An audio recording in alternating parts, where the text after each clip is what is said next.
Bharatiya Janata party की सरकार ने आजाद भारत के इतिहास का सबसे बड़ा घोटाला हिंदुस्तान को दिया है। यह एक ऐसा दंश है भारत के प्रजातंत्र के दामन पर कि समूचे प्रजातंत्री व्यवस्था को आज संकट में डाल दिया गया है। 3 तरह के अस्त्रों से भारत के प्रजातंत्र पर प्रहार भारतीय जनता पार्टी ने किया। एक है चंदा लो धंधा दो का दंश, धमकी दो और चंदा लो का दंश, और तीसरा है गला घोटो राज करो का दंश। इसका न सिर्फ कांग्रेस पार्टी ने मुखरता से विरोध किया था, मगर भारत की 2 प्रतिष्ठित संस्थाएं भारत सरकार की, जिन्होंने सबसे पहले इसका विरोध दर्ज कराया। जब ये इलेक्टोरल बॉन्ड की स्कीम फाइनेंस बिल के रूप में लाई जाने वाली, सबसे पहली आपत्ति रिजर्व बैंक ऑफ इंडिया ने ली। दूसरी आपत्ति ली इलेक्शन कमीशन ऑफ इंडिया। 14 मई 2017 को इलेक्शन कमीशन ऑफ इंडिया ने एक पत्र लिखकर भारत की सरकार को आगाह किया। दूसरा पत्र रिजर्व बैंक ऑफ इंडिया ने 14 और 17 सितंबर को भारत की सरकार को लिखा। रिजर्व बैंक ऑफ इंडिया ने लिखा कि ये इलेक्टोरल बॉन्ड योजना नहीं लाई जानी चाहिए, क्योंकि ये रिजर्व बैंक ऑफ इंडिया के सेक्शन 31 का सीधा वायलेशन है। करेंसी के रूप में आप इस बॉन्ड को ला रहे हैं। उन्होंने आगाह किया था कि ये सीधा मनी लॉन्ड्रिंग एक्ट का भी वायलेशन है। इसके बाद चुनाव आयोग ने ministry of law and justice को लिखा।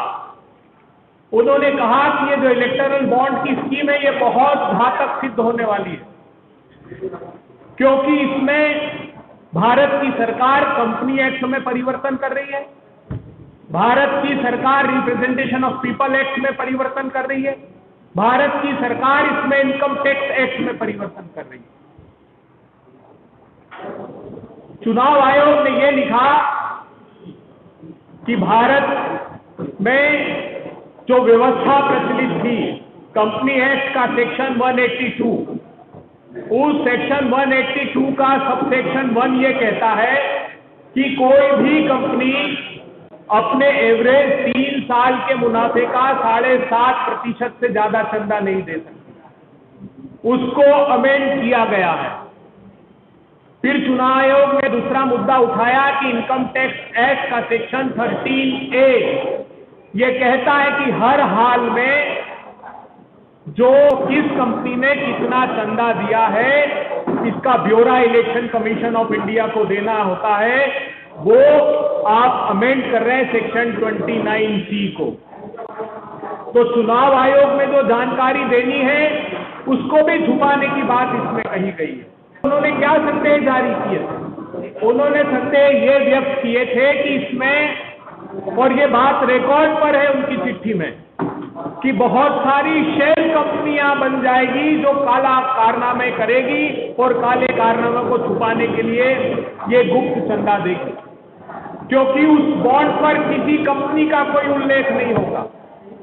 इतना ही नहीं, उसमें यह तक संशोधन कर दिया कि किसी भी राजनीतिक दल को उस चंदे का कोई रिकॉर्ड रखने की आवश्यकता नहीं है। अर्थात किस कंपनी ने कितना चंदा दिया, ये भी राजनीतिक दल अपने पास कोई रिकॉर्ड नहीं रखे। ये बात आरबीआई और इलेक्शन कमीशन ऑफ इंडिया ने लिखित रूप में मई और सितंबर 2000 सफेद पैसे काले कारनामे के लिए प्रयुक्त किए जाएंगे, और उसकी आशंका आज सही साबित हुई जब 15 फरवरी को सर्वोच्च अदालत ने इन इलेक्टोरल बॉन्ड को असंवैधानिक घोषित कर दिया।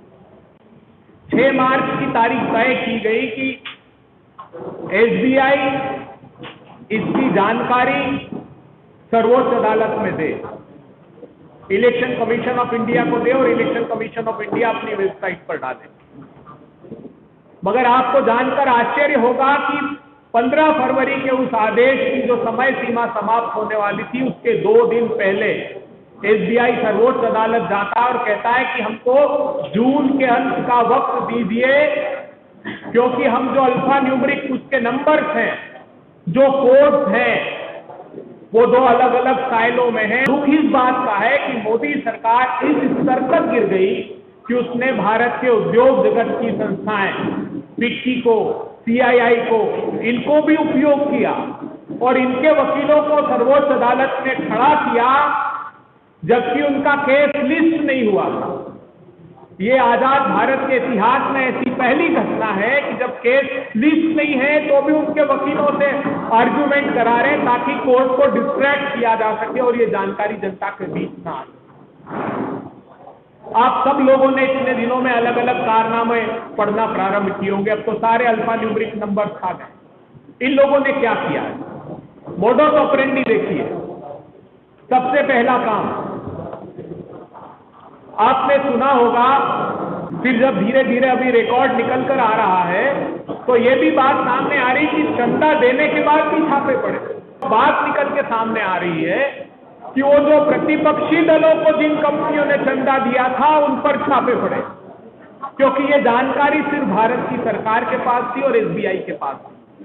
अर्थात वो ये चाहते थे कि प्रतिपक्षी दलों को तो चंदा ना मिले और उनको चंदा मिले। अभी हमारा प्राथमिक आंकलन चल रहा है, उस आंकलन में हम कुछ 1-2 रोज में उसको डिस्क्लोज करेंगे अखिल भारतीय कांग्रेस कमेटी के स्तर पर। करीब करीब 4,000 करोड़ रुपए के चंदे के एवज में 4 लाख करोड़ रुपए के प्रोजेक्ट भारत सरकार से कंपनियों को मिले। पहली दृष्टि में 29 शेल कंपनियां ऐसी है जिन लोगों की शेयर वैल्यू लाइक 130 करोड़ और 410 करोड़ रुपए चंदा दिए। ये दूसरी कैटेगरी थी। तो फायदा सिर्फ यहीं तक नहीं था कि चंदा दिया और धंधा लिया और धमकी दी और चंदा लिया।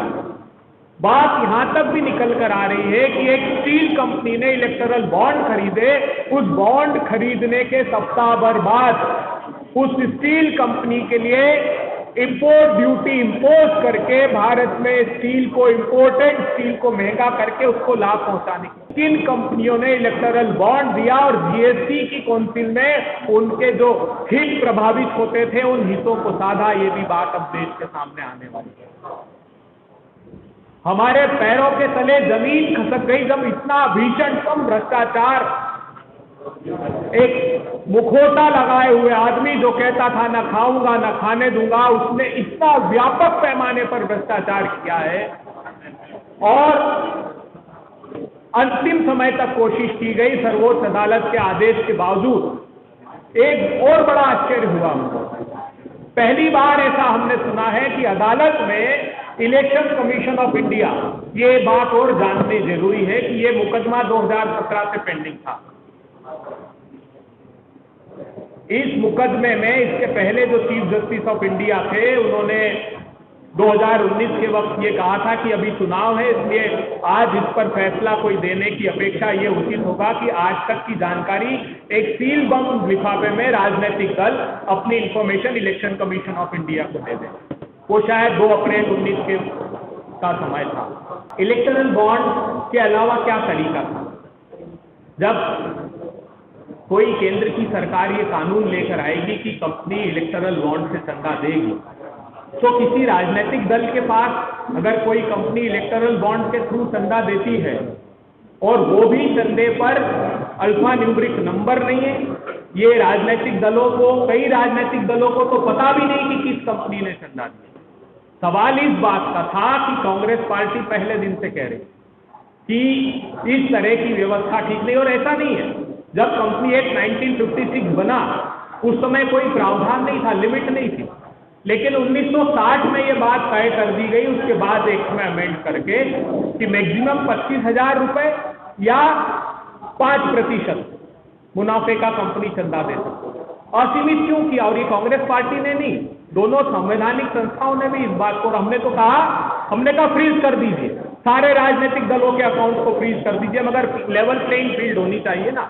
जो कोई राजनीतिक दल 1,000-1,500 करोड़ रुपए और आपने 7 साल में 8,000 करोड़ रुपए, और ये तो सफेद पैसा है, काले की तो बात ही नहीं कर रहा हूं, जिससे देश भर में सरकार की खरीद फरोख्त कर रहे हैं और गिरा रहे हैं सरकार, उसका तो प्रश्न ही नहीं है। लेकिन फिर भी हमारे राष्ट्रीय अध्यक्ष माननीय मल्लिकार्जुन खड़गे जी ने कहा है कि तुरंत सारे, अगर आप में इलीगल है तो भारत की सरकार सारे अकाउंट को फ्रीज कर दे, मगर आपका भी फ्रीज हो। इलेक्शन कमीशन ऑफ इंडिया ने टाइम बाय करने के लिए कहा कि साहब एक ही कॉपी थी, वो तो हमने सुप्रीम कोर्ट में जमा कर दी। मतलब आप आश्चर्य देखें कि किस हद तक ये कोशिश की गई अंतिम समय तक कि भीषणतम भ्रष्टाचार पर पर्दा डाला जाए, मगर आज हम सब लोगों के सामने वो सारी डिटेल है।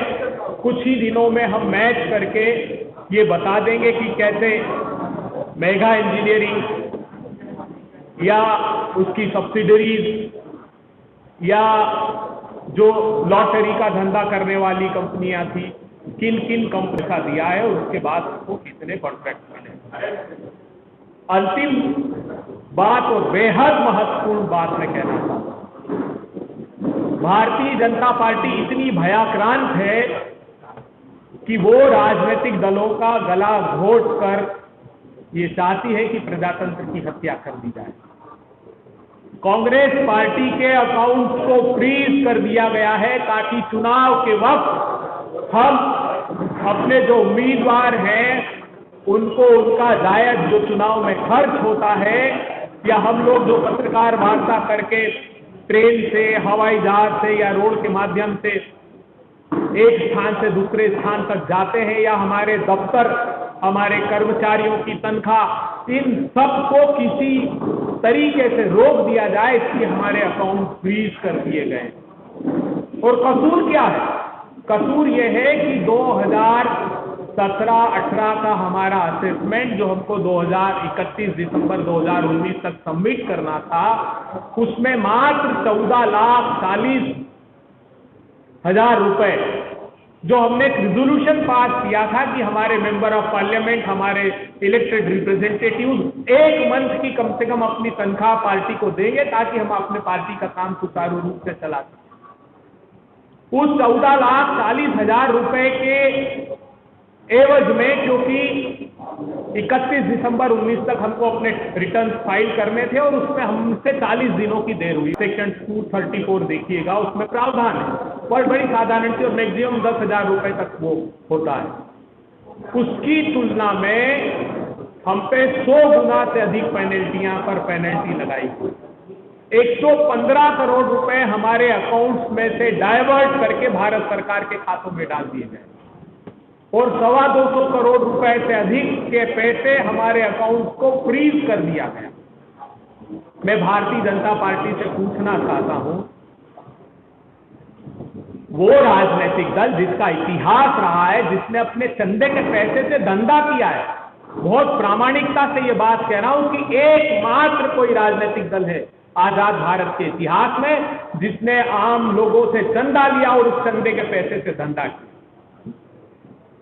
प्रधानमंत्री नरेंद्र मोदी जी पूछिए अपने राजनीतिक दल से, क्या केन स्टार नाम की कंपनी में आपके राजनीतिक दल ने इन्वेस्टमेंट नहीं किया था? क्या उस इन्वेस्टमेंट पे आपको कैपिटल गेन टैक्स का नोटिस नहीं मिला था? और उस समय कांग्रेस पार्टी की सरकार थी। हम चाहते तो आपके राजनीतिक दल की मान्यता ही समाप्त कर देते, लेकिन हमने राजनीतिक प्रतिशोध नहीं लिया। आपने उस गलती को स्वीकार किया, बाद में जब आप सत्ता में आए तो उसके एक्ट में ही आपने परिवर्तन कर दिया, लेकिन हमने प्रतिशोध की भावना नहीं रखी। भारतीय जनता पार्टी की सरकार प्रत्येक प्रांत में प्रतिपक्षी दलों को रोंद रही है। हम आप प्रजातंत्र के चौथे स्तंभ हैं, आज सिर्फ और सिर्फ आपसे गुहार लगाने आए हैं। यह अकेली लड़ाई कांग्रेस पार्टी की नहीं है। इस प्रजातंत्र को बचाना है तो ये नैतिक दायित्व आप लोगों का भी है कि आप मुखरता से इनके खिलाफ आवाज उठाइए। और ये जो दमन चक्र और दमन तंत्र चला रखा है, इसके खिलाफ मुखरता से बोलिए। कांग्रेस पार्टी और आप, हमारा सामूहिक दायित्व है कि हम इस प्रजातंत्र की रक्षा करें।